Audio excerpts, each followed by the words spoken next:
I welcome you back in one in all YouTube channel, day 20 of typing tutorial.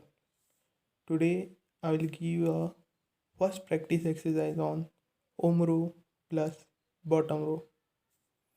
We have to type the given paragraph that is starting from ABFXS to JLLK, comma.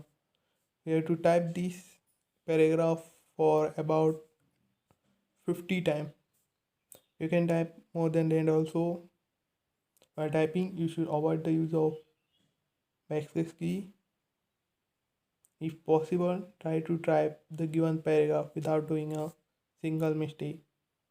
If any mistake happen, then you have to repeat that word only for another 30 times.